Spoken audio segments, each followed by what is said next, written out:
도널드 트럼프는 유럽 동맹국 반대에도 그린란드를 어떤 수단으로든 차지하겠다고 공개적으로 밝혔습니다.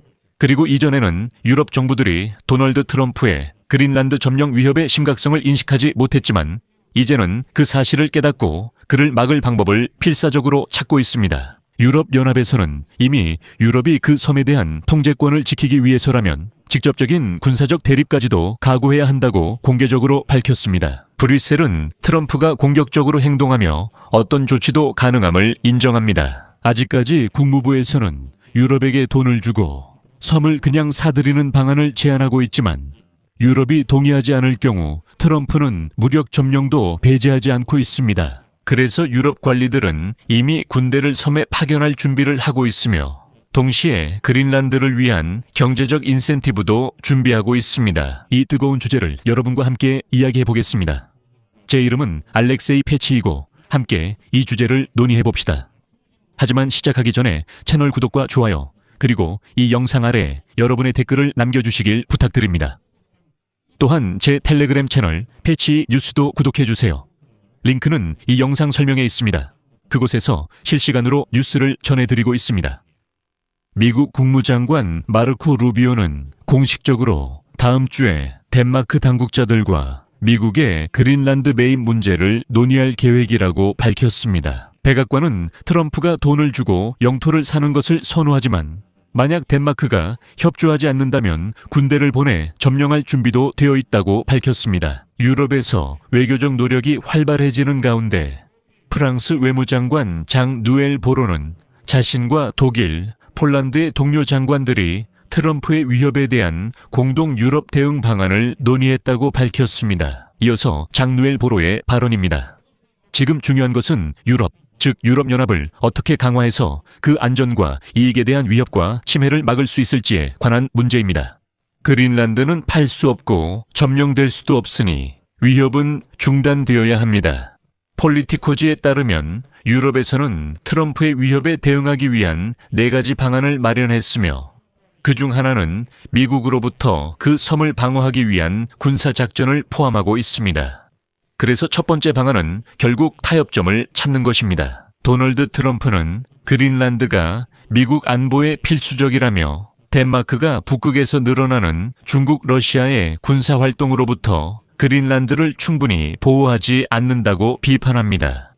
협상을 통해 분쟁을 해결하고 그 결과 도널드 트럼프가 승리로 내세울 수 있는 무언가를 얻으며 덴마크와 그린란드가 체면을 유지할 수 있도록 하는 것이 아마도 이 난국을 벗어나는 가장 빠른 방법일 것입니다. 유럽은 터키 그리스 전쟁 때 나토가 중재했던 일을 떠올리며 비슷하게 도널드 트럼프와도 협상이 가능하다고 보고 있습니다. 지금은 나토가 군대를 파견하고 중재자로 나서서 덴마크와 미국이 어떤 합의에 도달할 수 있도록 도와야 한다는 것입니다. 미국에서는 그린란드가 제대로 보호받고 있다고 생각하지 않는다고 분명히 밝히고 있습니다. 그리고 나토 주재 미국 대표 매튜 위테커는 이렇게 말했습니다.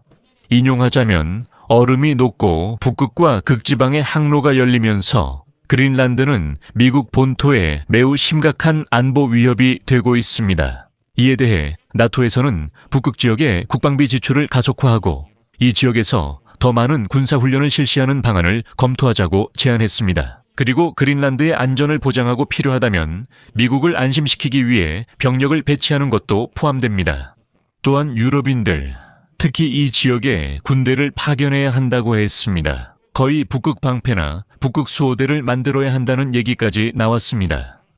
예를 들어 발트해에서처럼 그린란드와 인근 해역의 안전을 책임져야 한다는 것입니다.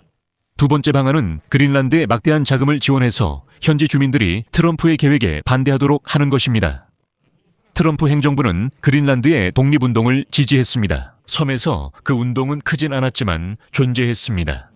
그리고 백악관의 주장은 만약 그린란드가 덴마크 왕국에서 독립해서 미국과 협정을 맺는다면 미국 자금이 그린란드에 쏟아져 들어올 것이라는 것이었습니다. 덴마크와 유럽연합은 그린란드 주민들에게 더 나은 조건을 제시하겠다고 설득하고 있습니다. 그리고 유럽연합 집행위원회의 제안 초안에 따르면 브뤼셀은 2028년부터 그린란드에 대한 지출을 2배 이상 늘릴 계획입니다. 바로 한 가지 언급하자면 왜 28년부터인가요? 유럽연합 예산이 7년 단위로 계획되고 현 예산이 2027년에 끝나기 때문입니다. 그리고 따라서 다음 예산 패키지에는 이미 이 돈이 포함될 것입니다. 그러니까 유럽연합의 재정 시스템이 이렇게 구성되어 있는 것입니다. 여기서 언급한 금액은 7년 예산 기간 동안 5억 3천만 유로입니다. 이것은 덴마크가 그린란드 자치정부에 송금하는 돈과는 별도입니다. 같은 문서에 따르면 그린란드는 또한 유럽 국가에 속한 외딴 지역을 위한 유럽연합 예산에서 추가로 4,400만 유로를 신청할 수 있습니다. 그리고 중요한 것은 유럽인들이 마침내 이 섬에서 광물 채굴에 자금을 투입하자고 제안했다는 점입니다. 세 번째 방안은 미국에 대한 보복 경제 조치입니다. 그리고 이 부분이 흥미롭습니다. 그리고 이제 인용문을 하나 소개하겠습니다. 유럽연합에는 트럼프를 견제하기 위해 사용할 수 있는 강력한 정치적 도구가 하나 있습니다. 바로 강압에 대응하는 도구입니다. 트럼프의 첫 번째 행정부 이후에 만들어진 무역 바주카는 유럽연합이 무역 차별에 대해 보복 조치를 취할 수 있게 해줍니다. 트럼프가 유럽연합 상품에 관세를 부과하자 유럽연합은 이 메커니즘 사용을 위협했으나 양측이 무역 합의 후 2025년 7월로 연기했습니다. 여기서 베른트 랑게의 입장이 언급될 것입니다. 그는 유럽의회 무역위원회 위원장입니다. 우리의 대미 수출은 6천억 유로가 조금 넘으며 이 중 약 3분의 1에 해당하는 상품에서 우리는 50% 이상의 시장 점유율을 가지고 있습니다. 이것이 바로 우리의 강점임은 분명합니다.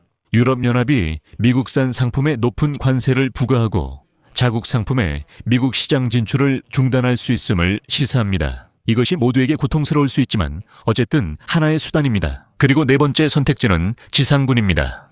만약 미국이 정말로 군사력을 동원해 그린란드를 점령하기로 결정한다면 솔직히 말해서 유럽인들이 이를 막기는 힘들 것입니다. 그럼에도 불구하고 법적으로는 덴마크가 군사행동으로 대응할 수밖에 없을 것입니다. 1952년 포고령에 따르면 만약 덴마크 영토가 공격당할 경우 군대는 명령을 기다리거나 요청하지 않고 즉시 전투에 돌입해야 한다고 명시되어 있습니다. 그리고 그린란드는 덴마크 영토입니다. 그래서 유럽연합에서는 미국의 군사행동에 따른 잠재적 비용을 높이기 위해 그린란드에 자국 군대를 배치하는 방안을 고민하게 되었습니다. 하지만 먼저 덴마크가 그런 요청을 해야 합니다. 사실상 이것은 억제력 역할을 하는 군대가 될 것이고 그린란드에 더 많은 미군이 주둔하기 전에 유럽 군대를 대거 투입하겠다는 것이 핵심 아이디어입니다. 그동안 트럼프는 국무장관 마르코 루비오를 덴마크에 보내서 섬 매입에 대해 협상하려고 시도하고 있습니다. 트럼프는 이미 한 번 시도했지만 실패했습니다. 그리고 제 생각에는 저는 여전히 그 입장을 고수할 것 같습니다. 트럼프의 생각은 유럽인들에게 최대한 압박을 가해서 그들이 국방비를 늘리고 군대를 파견하고 등등 본질적으로 이 지역의 안보를 책임지게 하려는 것이었습니다.